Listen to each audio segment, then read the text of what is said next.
Hello, this is Somesh Sharma Saravanan here. I'm a graduate student currently doing my master's in computer and systems engineering at the University of Houston. And I'm recording this video as part of the lecture recitation one for machine learning and computer vision course. So I'll directly go into the questions. First, I'll take the first question, which is before that, I would like to share a screen for that.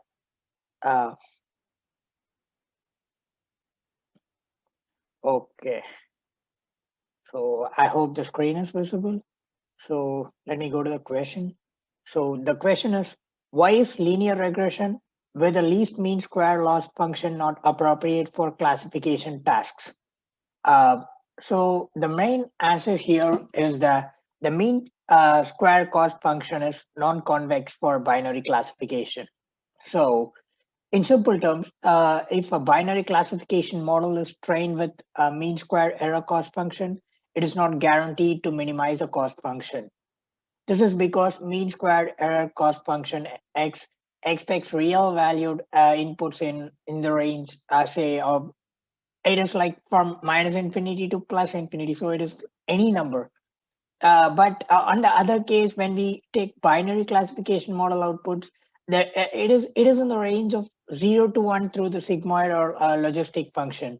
So that is what is clearly visible in the uh, image which I have shared through the screen. So you could see that. I'll explain this image. So here, when the mean square error function is passed as a value that is unbounded, a nice U-shaped curve, that is a convex curve, is a result where there is clear minimum point as a target value. That you can see that on the left side of the screen, a clear U-shaped video. And on the other hand, when a bounded value for a sigmoid function is passed to the mean square error function, the result is not convex. So this is to the other side, the function is concave, while on the other side, you could see the function is convex and no clear minimum point. So you would see a concave first, and it turns to convex at the second half of the second image. So here you could see there is no minimum point. So that is what I want to say. And so say if by accident a binary classification neural network is initialized with weights which are larger in magnitude, such that it lands on the concave part of the minimum square error, the gradient doesn't will not work, and consequently weights may not update or improve very slowly. So this is one of the reasons why neural networks should be carefully initialized with small values when training. So this marks the main reason. And I would also like to add another reason, which is like using mean square error means that we assume the underlying data has been generated from normal distribution, that is a bell-shaped curve or the Gaussian curve. Uh, while in reality, a data set that can be classified into two categories, that is like a binary or something, mainly classification is not from a normal distribution. So these two are my answers for the first question.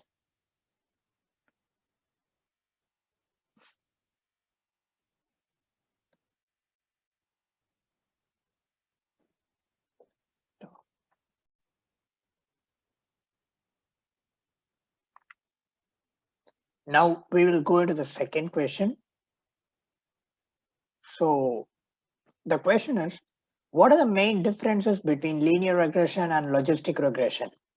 And why do we use the cross entropy loss function instead of the least mean square loss function for logistic regression? So for this question, I'm going to categorize the differences based on a few keywords, and I'll distinguish between linear regression and logistic regression based on these small headings I've listed on the screen. So the first one is problems dealing.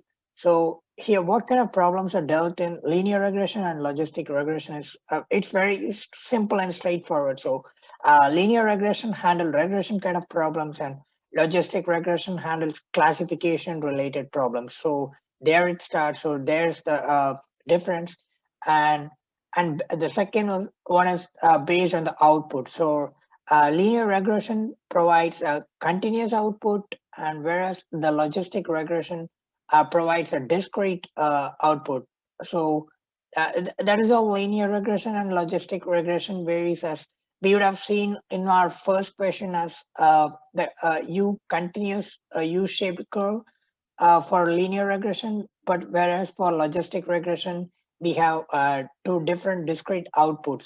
So that is based on the output. So the purpose here for linear regression is to find the best fit line. That is the main motto for linear regression. Uh, but the logistic regression, it has an extra advantage of fitting the line values to the sigmoid curve. So that marks the differences in purposes between linear regression and logistic regression.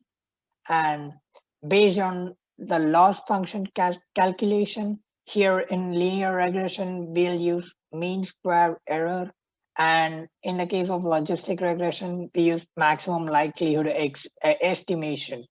uh, so that is the loss function calculation difference. The next one I'd like to speak about is linear dependency. So for linear regression, uh, it requires that relationship between dependent variable and the independent variable must be linear. Uh, that's how we are going to get our best fitted line, only when it's linear. But in the case of logistic regression, it is not required to have linear relationship between the dependent and independent variable, as we are going to decide the maximum likelihood, and it should not be, it is not necessarily to be fitted in a linear manner on a straight line. So the last topic on which I'll have to differentiate is collinearity dependency. So there may be collinearity between the independent variables in linear regression, but in logistic regression, there should not be any collinearity between the independent variables. So these are the 6 topics on which I like to differentiate between linear and logistic regression. So this completes answering the first part of the question. Now I'm going into the second part of the question, where it has been asked, why do we use cross entropy loss function instead of least mean square loss function for logistic regression?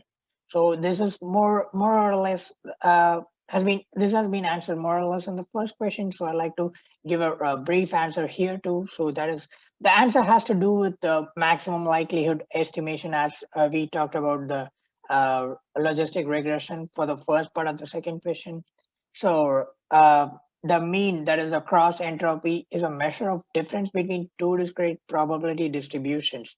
That is, in particular, the categorical cross entropy is used as a loss function where the target variable is binary. So it is like classification. So it's like binary. So 0 or 1 with some probability between 0 through 1. So anywhere in between two. But the mean square error is a measure of distance. That is, like, it can be expressed as a variance, as we have seen through the class, between two sets of real continuous values. So it can range from any value, say minus infinity to plus infinity. So this is my answer for the second part of the second question. Yeah.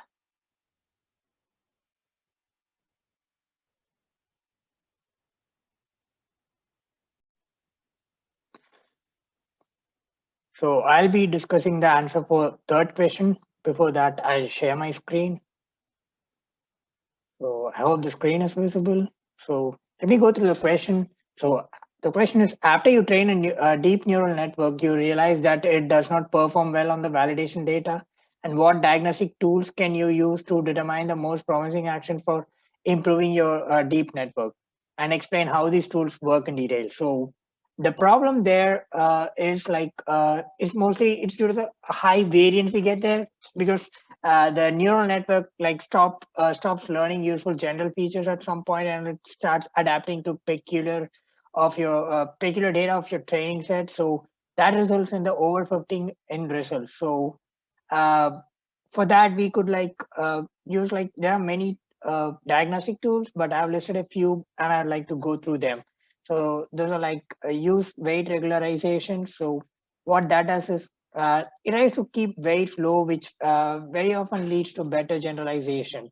Like we could experiment with different regularization coefficients, like say 0.1, 0.01, and 0.001 or so, and see what impact they have on accuracy. So this is one of the ways. And let me go to the next one. That is a corrupt the input. So as this way, we remove information from our input and force the network to pick up uh, on important general features. So this is adding an unwanted feature and allowing the network to pick the usual one. So experiment with noising coefficients, which determines how much of your input should be corrupted. So even this might work at times. And another one, and easy one, is like expand the training set. So since we will be dealing with images, we can expand the set by say rotating, scaling, and many others. So the existing images, the existing images can be rotated and scaled so that we could expand the training set. So we could also experiment with pre-processing the images, like say what I've said earlier. So this comes under the expansion of training data set. So the next one I would tell, pre-train our layers. So here we pre-train each layer for network individually before fine-tuning the entire network. So this helps layers to pick up on important general features that are useful for reconstructing the input signals. So the next one could be experiment with a network architecture. So the network might not have sufficient learning capacity at times. So uh, experiment with different neuron types, say the number of layers, the number of hidden neurons.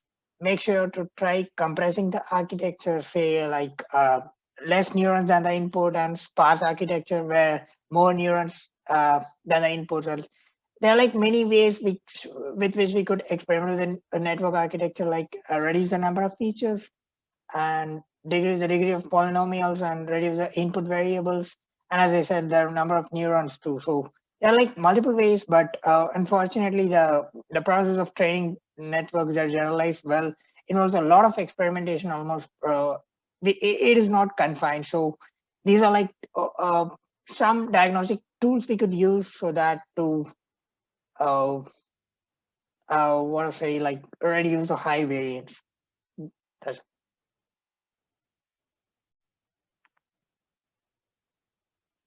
I'm going to deal with question number 4, and I'll share the screen for that.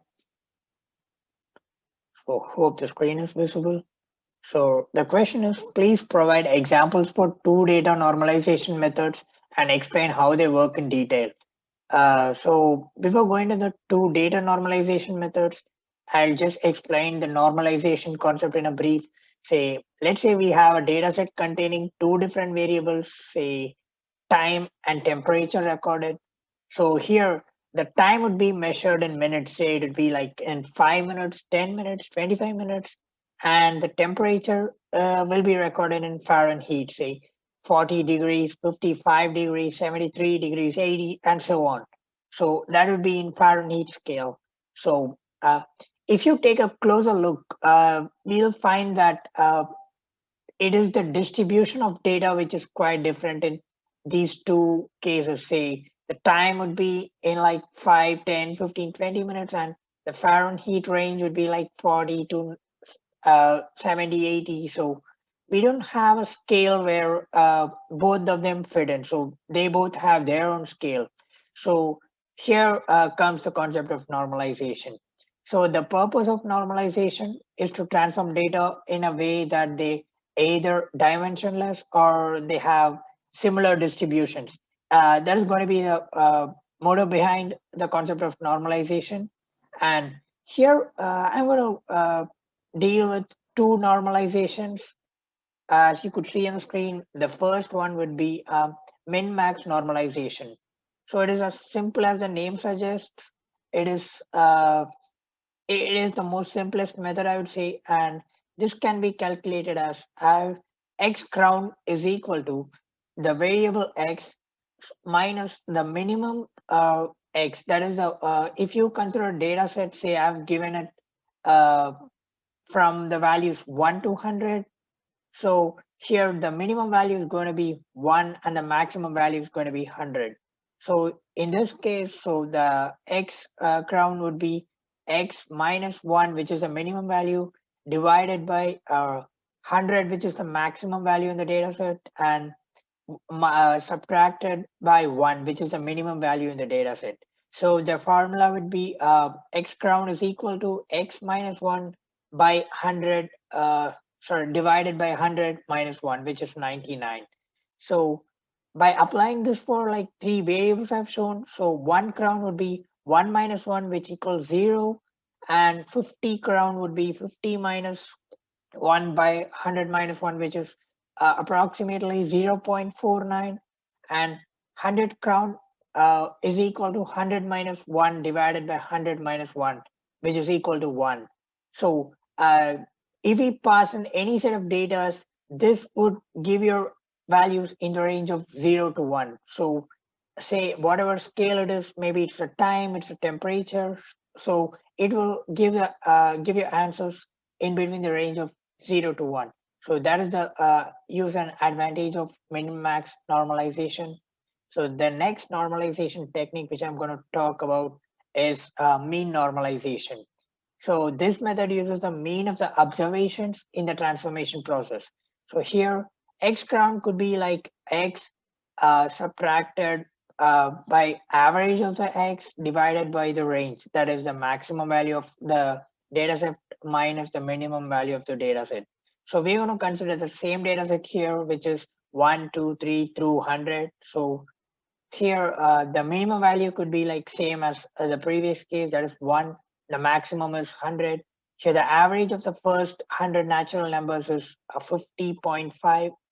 So here, the formula could be x crown is equal to x minus 50.5 divided by 100 minus 1, which is 99.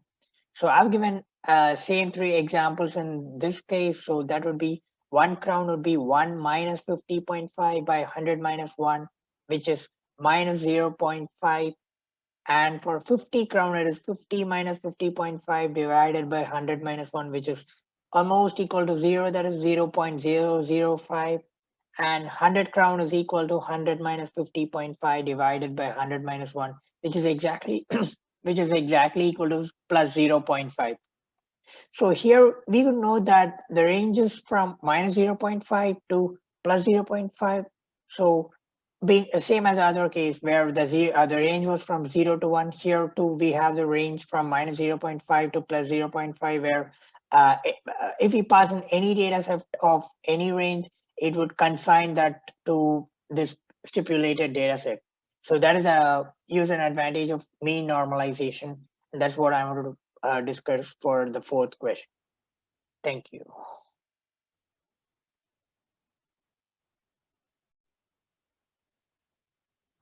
I'll be dealing with question number 5 now.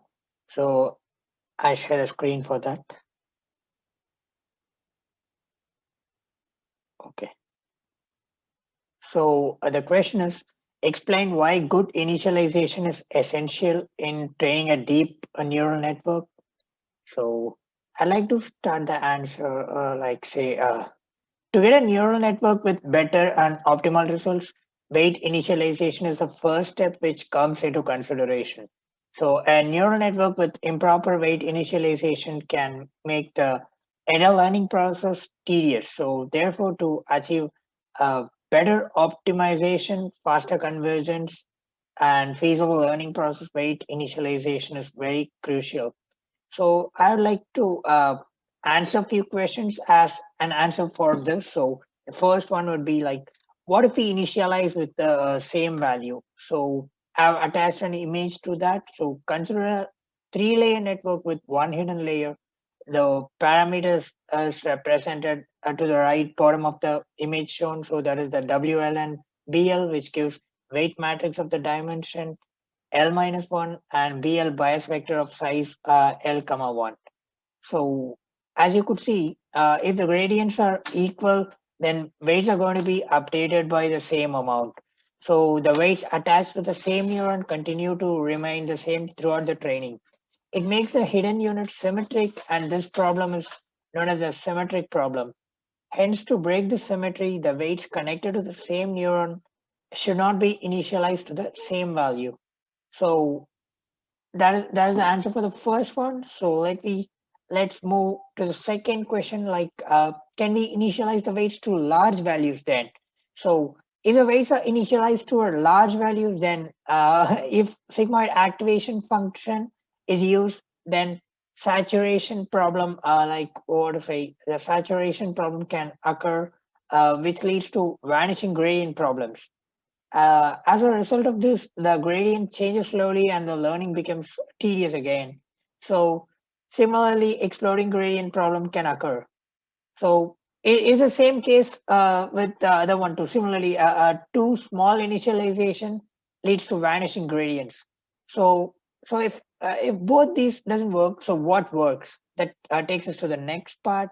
So having known the issues with zero initialization and high value initialization, zero initialization in the sense like small value, uh, what can be other feasible initializations? So, well, we can initialize weights randomly following a particular kind of distribution, such as uniform, normal, or any truncated normal, anything. But for the deeper and wider networks with a larger number of neurons in the hidden layers, so our picture contains only one, but there are like uh, there are cases where there are like more hidden layers and a large number of hidden layers. So the random initialization may also cause problems. For example, if there are n neuron networks, neurons in a hidden layer, and if n is a very large number, then during pre-activation, like say, I have attached the equation 8 to 1 for that. So where n is a very large number. So here 8 to 1, all these weighted sums will blow up because of the large number of neurons. Since 8 to 1 values high, then again saturation problem can occur, which leads to vanishing a gradient problem. So similarly, exploding gradient occurs here too. So how to overcome this? So here, to deal with these gradient problems, we can initialize random weights in a suitable distribution fashion. Say, instead of using a standard or normal distribution, we can use a normal distribution with variance where k is based on the activation function. So here, the other main part of this answer would be to prevent the gradients of the network's activation from vanishing or exploding. We will stick to the following rules of thumb here. So that would be the first one, as stated there. The mean of the activation should be zero, and the second one is the variance of the activation should stay the same across every layer. So under these two assumptions, the back propagated gradient signal should not be multiplied by values too small or too large in any layer. It should travel to the input layer without exploding or vanishing. So that is my answer for the fifth question. Uh, I'll be going through the sixth question now. So before that, I would share the screen. Yeah. So there is what is model selection and describe how it works. So this is a straightforward one, and I'd like to answer this like right from model selection. So model selection is the process of like selecting one final machine learning model from among what we have chosen, like a collection of machine learning models for a training data set. So it's just a selection of choosing the best model. So model selection, it is a process that can be applied both across different types of models like a logistic regression, KNN, SVM, and across models of the same type configured with different model hyperparameters like different kernels is in an SVM. So, for example, we may have a data set for which we are interested in developing a classification or regression predictive model. we do not know beforehand as to which model will perform best on this problem. Therefore, we fit and evaluate a suite of different models on the problem. Uh, Model selection is a process of choosing one of the models as the final model that addresses the problem. Uh, so let's go into the this marks the first part. So let's go into the second part of the question, like how it works. For that, I'm going to discuss about the two key points, which would be cross validation and predictive accuracy. So let's discuss about the cross validation. So here the cross validation is a method for measuring the test error of a model. So with cross validation, you can compare the performance of different models and select the best one. But to cross validate your models as usual, we usually do it right. So we divide the data into training data and test, and then fit your model into training set and then use it to estimate the test set. Like we'll have to quantify the error with mean square error function. So same when we go into the predictive accuracy, we measure the predictive accuracy of a model. We'll have to use the model to predict the values of the observation. And same here too. We quantify the error with mean square error.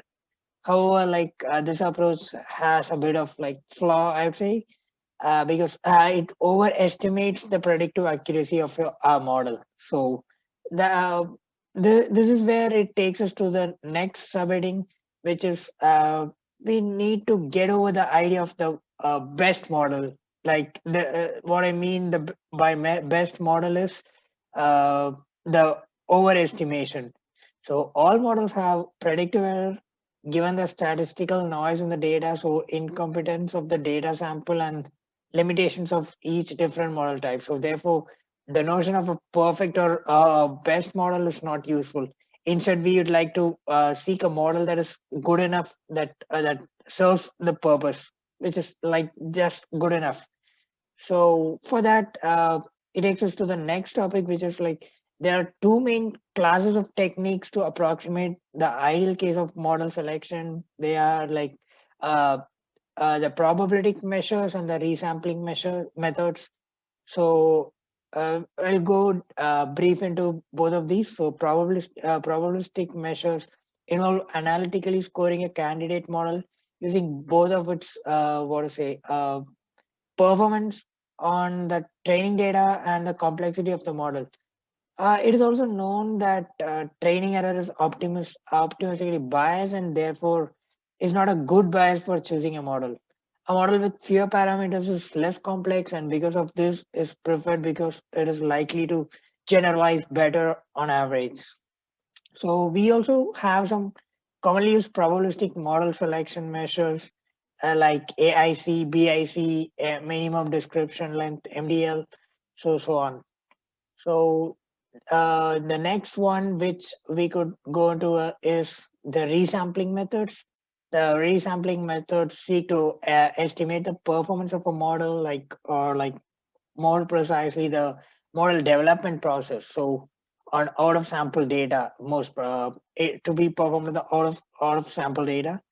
So this is achieved by splitting the training data set into subtrains and test sets as usual, and like fitting a model on the subtrain set and evaluating it on the test set.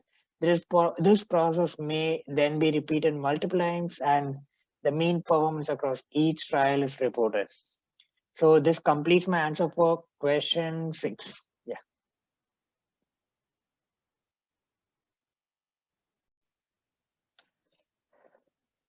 So now I'll be going to the answer for the seventh question. So before that, I'll share the screen.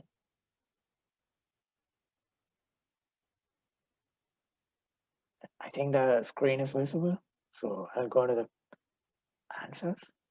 So first, the question is, describe the similarity and difference between logistic regression and support vector machine, that is SVM.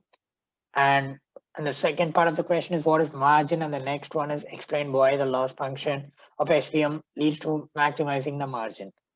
So let me go part by part. The first one I'd like to answer is the differences between logistic and support vector machines. So that goes on from like saying right from the first one that SVM tries to find the maximum margin that separates the classes, and this reduces the risk of error of the data. But the logistic regression, no, it doesn't like. Instead, it can have different decision boundaries, but SVM focuses on the maximum margin criteria. So, and the other one is like SVM tries to minimize the hinge loss while logistic regression minimizes the logistic loss. So for that, I've included a picture on the right top. So I think you could see that with 0 1 loss, hinge loss, and logistic loss. So there are like key differences to note there because the SVM replaces the logarithmic term and logistic regression by a cost function, whereas the logistic loss diverges faster than the hinge loss. So in general it will be like more sensitive to outliners, and the logistic loss does not go to zero even if the point is classified sufficiently confident. So this might lead to minor regression in the accuracy. So these are the ones related to the diagram which are attached to the uh, screen. So the other one or two I would like to add here is like SVM gives more significance to the geometrical properties so that we could calculate the maximum distance. But logistic regression is mostly based on the statistical approach. So the next one is like uh, is like the risk of overfitting is less in SVM, but in logistic regression it might. So these are the key differences. So quickly, I'll go through the similarities. So those are like the logistic regression and SVM are both are like supervised machine learning algorithms. They both like used to solve classification problems like sorting the data. The other things like logistic regression and support vector machine, that is SVM, are closely linked as both can be viewed as taking a probabilistic model and minimizing some cost associated with misclassification based on the likelihood ratio. So these are the similarities I would like to quote here. And quickly, I'll be going to the next part of the question, that is like, what is the margin? So it is like simple as I stated the first point. So the distance from the decision surface to the closest data point determines the margin. So for that, I have attached a picture. The second of the picture shows the margin, which is a perpendicular difference in distance between the midline and the dashed line. So that is the margin there. So there's nothing more to explain about margin. So I'll quickly go into the next part of the question, which says explain why the loss function of SVM leads to maximizing the margin. So for that, I've attached a picture to the right bottom of the page. So there it says like part of the loss function is included where it is a theta j and p of I, where p of I is a projection of x of I onto the vector theta. So say we have various ways in which like two different groups can be classified, but when we try to project a data like X on the line, then we could know that there's a small p on the left side of the graph, which leads to large theta j. And when we choose a line which is shown on the right side of the page, which has a large p, that is a large projection, which implies a small theta j. So SVM do prefer this kind of minimization because like as a theta j is small, this will it minimizes the sum of square of theta j. So this is why like if this is included in the loss function, so this is why SVM chooses the um, chooses the maximum margin. So this is the answer I want to say. Thank you. And this marks the end of the session. And thank you.